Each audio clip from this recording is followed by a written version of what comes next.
seen all your tricks, and then gives her this look like, I don't know what I have here exactly. I'm going to have to think about this a little bit. You think they had sex like immediately in the next room or something like that? Well, you know what I noticed on the third time I watched this, what I noticed was that when she calls and speaks in French for the cleanup crew, yeah, she goes and like leans against the wall and the desk where all of the viscera is from the guy. She just blew his head off. She's like sitting on it in her leather dress or whatever. It's wild. And so absolutely. They probably did it right there. And this is like the third or wait, no, because Picker was in that room too. He got murdered earlier in the season. Yeah, no, there's a lot of dead bodies in that room. God, that whole hotel is haunted. I remember Mikey got his ass beat there too by Daryl Crow Jr. That's right. Yeah. So. It's probably one of those higher end hotels. Oh no, it definitely is. It's a very nice hotel. Yeah. So I wondered like if that diamond bracelet that she was going to give him was the fake one that she swaps out at the jewelry store. Right. Yeah.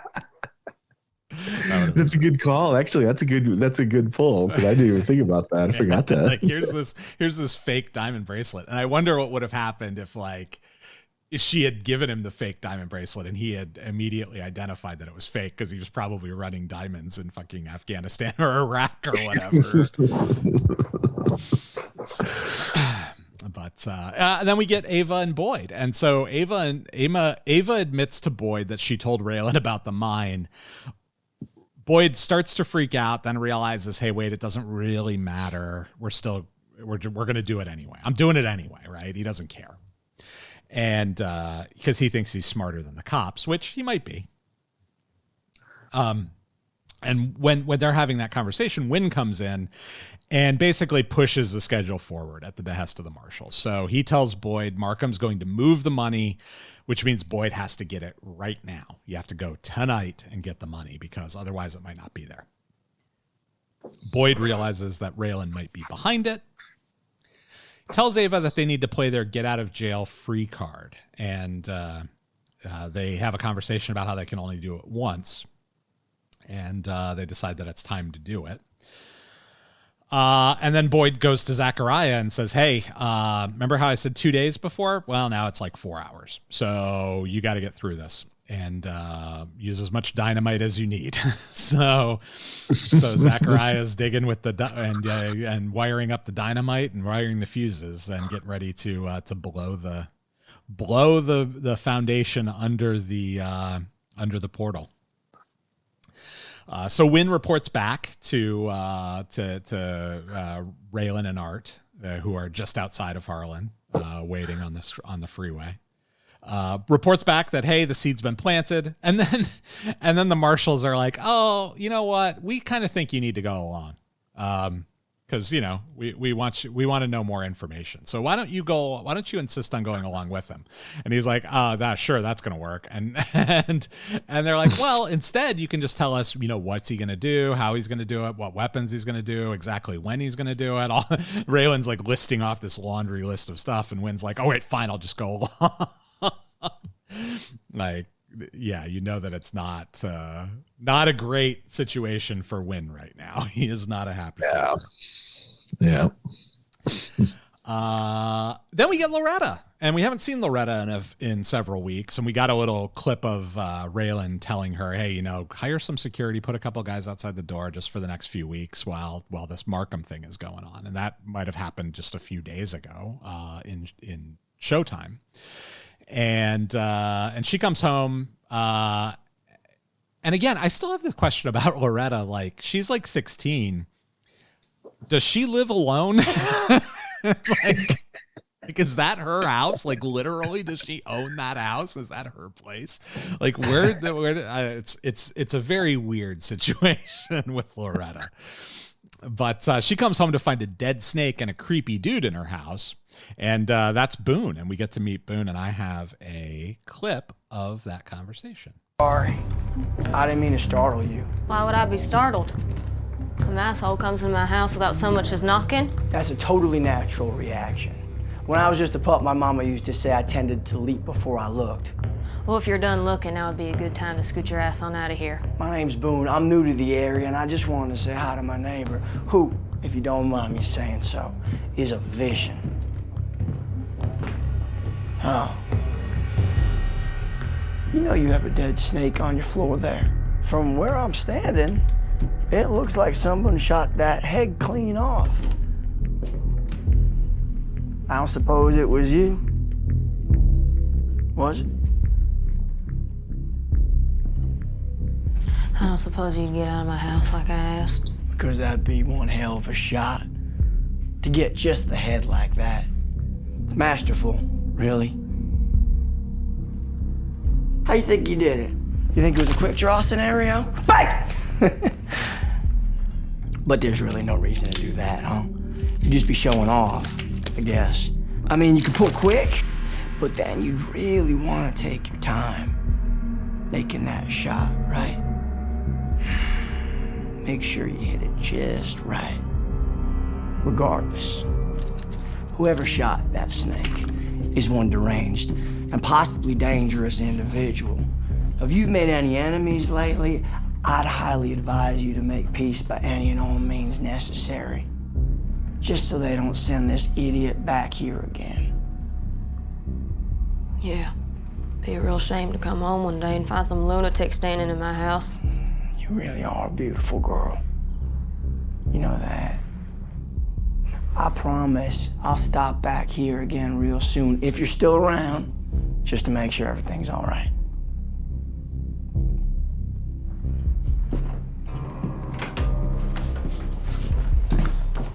Hey, do you need help getting rid of that snake? I'll be fine. I bet you will. Bye, Loretta. So I don't know. I mean, look, obviously, Jonathan Tucker is doing a hell of a job here playing Boon and being as creepy as hell. He's got the kind of confidence that only a killer has, and he's conveying that very, very effectively. And he's got the double creep factor of, not only being a killer who's very obviously lethal with his sidearm there, his little revolver that he keeps on his hip, or his giant revolver that he keeps on his hip, but also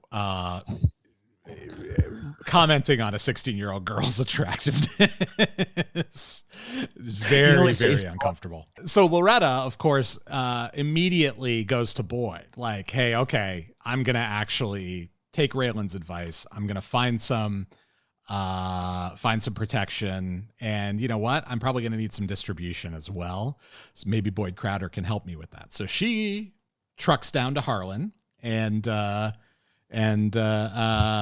basically tells Boyd that she's going to turn Harlan into the weed capital of the world. And he's like, you know what? I like you. And I don't like Markham. So I'm not going to intervene. You can oppose Markham. I'll offer you my men for protection. And by the way, I'll make sure that the people who have agreed to not sell their land will sell to you instead. And that's quite a little coup for Loretta. And it just so happens. I mean, she caught Boyd in like a perfect mood because he's like, I don't need to be here. I'm going to steal $10 million from that vault. She can have whatever she wants and do whatever she wants with Harlan. Like the timing is impeccable. Yeah.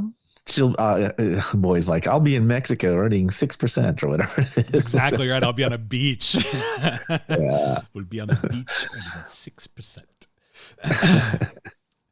But I think that I think the timing is perfect, right? And maybe it's you're right. Like Boyd just has his eyes on a different prize. Yeah. He's completely forgotten about his plans to turn Harlan County into marijuana capital and run it himself and all that instead of Markham. And he's like, I'm just going to steal $10 million and get out of town, and Loretta can have the whole thing. He's like I don't know, like a bird with a shiny object or something. It's just like, it distracts him. Like, oh, I'm going to go after that. Oh, like when a dog sees a squirrel. Yeah, yeah, exactly. Oh, He squirrels. forgets everything else that's going on in his life, right? Yeah. It's just like, oh, Yeah, that squirrel's I've got to deal with that. And then we get the party. So everybody's at the party. Raylan's there watching everyone. Loretta's there. Boon's there. Markham's there. Catherine, Boyd, Ava, and a bunch of townspeople. Earl is there hanging out. The snow sea from the OC. The snow sea, yes. Or Caleb's birthday. Yes, whatever. Caleb. Yeah. Or the what was the coming out, the debutante ball the cotillion. The cotillion, yes, that's it. The cotillion. Yep. Oh man, there's always some blowout or something like that they always have to have, and somebody always has to fall into the pool. Yeah, yeah, or die in the pool afterwards. Or die, yeah.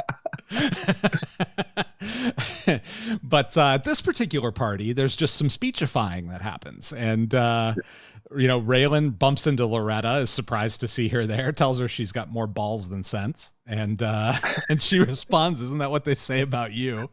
And that inspires him to offer her Arlo's place. So not only has she secured all of the properties from Boyd and his protection, she's now got an offer for Arlo's place as well. And then Boon comes up, and we get our first encounter between Raylan and Boon, and Raylan immediately sizes him up. And Boon immediately sizes up Raylan. So we have a clip of that. Twice in one day? Oh, now lucky man. I tell you what, that dress never had us so good. Name's Boon, pleased to meet you. I wouldn't rush to judgment on that. I think it's safe to say, considering everything I've heard about you from my employer. I venture you're another one of his Colorado boys. That's right. Tending to his fields out there? Not tending so much as protecting. Well, I feel I should warn you. Markham's previous employees have not fared well in these parts. What?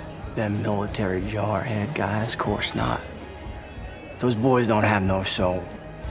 They don't know what it is to really live it down. You know what I mean? I do not. No. Man, you are everything I'd hoped for. Right down to the hat. Do you know the man who invented the Stetson was actually from New Jersey? Is that so? Came up with the idea of prospecting out west. Cool in the summer, warm in the winters, a more functional piece of headwear whenever there was. Hey, I got an idea. Instead of running your mouth, why don't you show your gun to the marshal while you've shown it to me? See what happens. Yes. If the marshal wants to see my piece, all he's got to do is ask. Well, should I assume that's a toy gun there, John Wayne, or you got another holster with a concealed permit inside? Afraid I don't know John Wayne. He was a movie cowboy. Oh. Well, I never had much use for television movies. Or regard for your well-being, the way you show off that piece. Loretta, I look forward to calling on you again soon. So